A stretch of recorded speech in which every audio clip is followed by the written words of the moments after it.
I'm here. Yeah. And you can't believe, as a 19-year-old, I was very intimidated by these guys, and I never opened my yap once, I don't think. Caldwell, Idaho. I soloed off Nampa, Idaho field, and it was 8 hours, and my instructor got out, and I said, "What's wrong? What's wrong? What am I doing wrong?" And he just said, "Take it around." Solo? Okay. So I went around, and he met me at the end of the strip, and he said, "Why didn't you close the throttle sooner?" That's the kind of instructor I had. He made me cry a couple of times. Okay, next slide. Yeah, I'm at College of Idaho, and who knows what plane this is? Okay, well, you got to move. Why don't you get a little closer or move in a little bit? Yeah, pick up your chair and move behind Carol. That would be a good place. Well, this is the best we could do. Okay, all right. Porterfield, 65 horsepower. You could put your hand out the window and the plane would turn in that direction. Okay, next slide. This is another one of the fellows. This is a tail dragger. You picked up the fuselage and turned it around because the tail skid wouldn't let you turn the plane at the end of the runway. Okay, next slide. This is the aviation club, and I'm right in the middle. Well, all right. Next slide. More people learn to fly in a Piper Cub than any other airplane. Next slide. This is Henry Piper, and this is Jacqueline Cochran. And this lady, all the people in California should know who that is. This is Mrs. Barton K. Yount, and her husband established Yountville, which is a veterans place, which I am eligible to go to because as Carol said, we were civilians, but in 1979 we got our veterans medals and the DD-214, and now I can be buried in Arlington if I want to be. Next slide. This is Piper Girls Fly at America's first and only military flying school for women.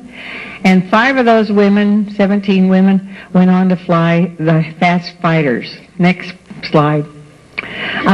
This is England, and these 2 women had the flight suits, and they flew small planes too. Next slide. This is Spitfire, and I think this is Hambley, England, and some of you fellows were stationed there, and they did the same thing that I did, which is move airplanes. Next slide. This is Nancy Love, who started the program in America. Next slide. This is what they flew for 6 months. Nancy Love's group flew these open cockpit planes in one of the worst weathers that the United States had experienced. And I really admired them. Carol did too. In a snowstorm in Texas on auxiliary field. Okay, did you all hear that? She soloed in a snowstorm in one of these, wearing these kind of outfits. Okay, well, we mostly in 1942 and 43 took them to training fields, and they were a marvelous training plane. I tell you, if you weren't alert, this right here, the Stearman, let's see, PT-17, and it had another name too, PT-13. Yeah. Okay, right.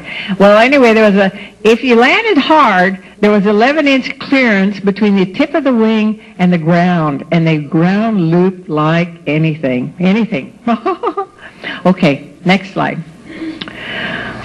This is what the girls, Nancy Love's group, looked like. She got them uniforms, but I flew for Miss Cochran. I flew the whole year with just whatever I had. Next slide. Oh, you can't even see it. Well, next slide. There. Isn't that a glamorous shot? Okay, this is me in a Stearman cockpit, and look at how wonderful my hair is and my lipstick is on.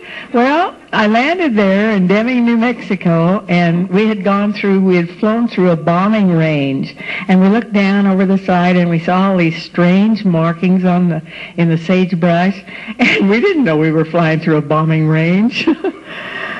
But anyway, the sergeant said he'd never seen women fly, and I said, "You can't take my picture until I comb my hair and put my lipstick on." So that's me, age 20. Next slide. We did take a lot of these. This was going to Tex Rankin. Do you remember who he was? He was a barnstormer, and one of the women pilots in my group did wing walking with him. But we took these planes to his school. Each one of us flew one of these. Can you imagine women strung out all over the southern part of the United States, going to Santa Maria? Next slide. Oh, that's terrible. You can hardly see that. We had to march, though. Next slide. Right, and this is the AT-6. This is Lana Cusack from Boise, Idaho.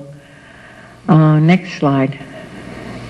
I bet you fellows did cross-country in this. It's a bamboo bomber. Right. Well, we went 2 by 2 in a rectangular course to learn to navigate across the United States. And we had a lot of time in those in training. Next slide. We finally graduated. When I went to Dallas, I was assigned to Love Field to the Beechcraft, which was aluminum siding instead of that linen covered, the Cessna. Next slide. This is a navigator, I think. Does it say navigator? Anyway, they trained bombardiers, they trained navigators in this. Oh, okay. Next slide. Oh, the link trainer. I was in a simulator 3 weeks ago at Dallas in American Airlines, a simulator, and guess what? Each one of those cost $1 million, and they are no relation to the old link trainer. None, absolutely none. And the American Airlines trains 10 different outfits because these simulators that they have now are so sophisticated, they're so expensive that they train other groups' pilots. And the pilots flying the airlines now go every 6 months to get some link training. And this is to simulate real flight. You can make mistakes in this and not lose your life. Unique thing to have. We had to have 4 hours of link training a month the whole time I was in. Next slide. I was under 3 wings. The first is the class wing. I wasn't in W, it's women. I wasn't in 1, thank God now, but I was mad because I had the qualifications to be in 1. But you know what? The first class, they only had 1 potty on the field for 28 girls, plus instructors. And by the time I got there, they had 2 or 3, and much better arrangements, so I was glad. And the middle one is Jacqueline Cochran designed the diamond. And you know what a diamond stands for? Well, I was assigned about 5 years ago to find out why she chose a diamond. And let me tell you where I found the answer.